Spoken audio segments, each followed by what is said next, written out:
warahmatullahi wabarakatuh. Baiklah, saya Lugi Suwanto, saya sebagai mahasiswa profesi program UNAS Tikes Muhammadiyah Palembang. Baiklah, di sini saya akan melakukan video ketiga, yaitu untuk tindakan yang dilakukan pada pasien yaitu di ruang ICU. Biasanya di ruang ICU ini yaitu kita langsung saja untuk pemberian ventilasi atau ventilator, yaitu dengan back valve mask atau dengan teknik bagging. Yaitu kita langsung saja kita lakukan tindakan yang pertama, yaitu kita meminta izin dulu. Kita minta izin. Setelah minta izin, yaitu kita mendekatkan alat-alat kita dekatkan. Tetap kita komunikasi efektif, meminta izin dan memasang alat pelindung diri. Setelah memasang alat pelindung diri, baru juga sudah melakukan izin, meminta izin pada pasien, yaitu mengucapkan salam. Sudah langsung kita melakukan tindakan, yaitu kita dengan cara memegang yaitu bagian bawah, bagian tangan yang bagian bawah itu di bawah rahang, dengan di bawah rahang yaitu, dan yang satu itu ibu jari dan telunjuk itu di atas dengan membuka ini. Lalu kita mengambil atau back valve masknya kita ambil dan langsung kita dekatkan untuk sungkupnya, kita letakkan, kita periksa kalau takut ada kebocoran.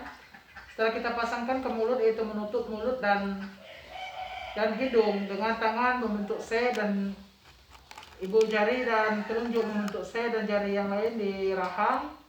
Memegangnya itu dengan tangan satunya itu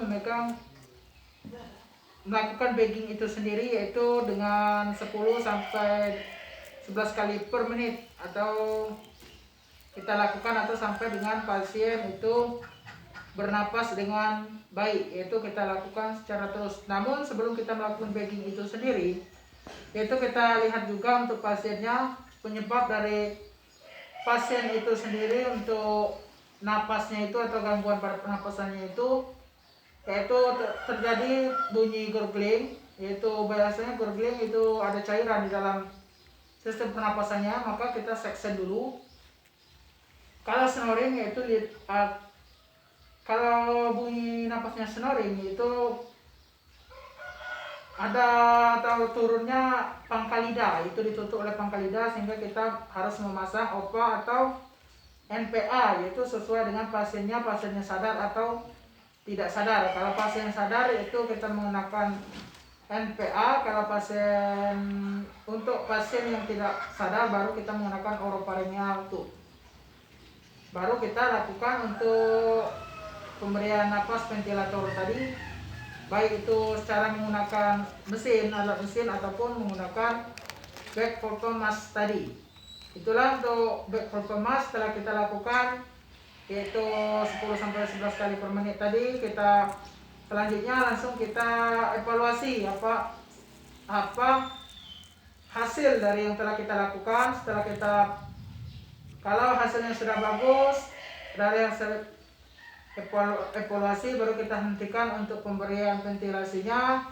Kita rapikan pasien itu sendiri. Setelah kita rapikan, baru kita buka kembali untuk untuk jendela-jendela yang untuk privasi pasien itu sendiri. Jadi kita buka kembali privasinya, kita lepas handphone, kita cuci tangan dan kita ucapkan terima kasih pada pasien. Assalamualaikum warahmatullahi wabarakatuh.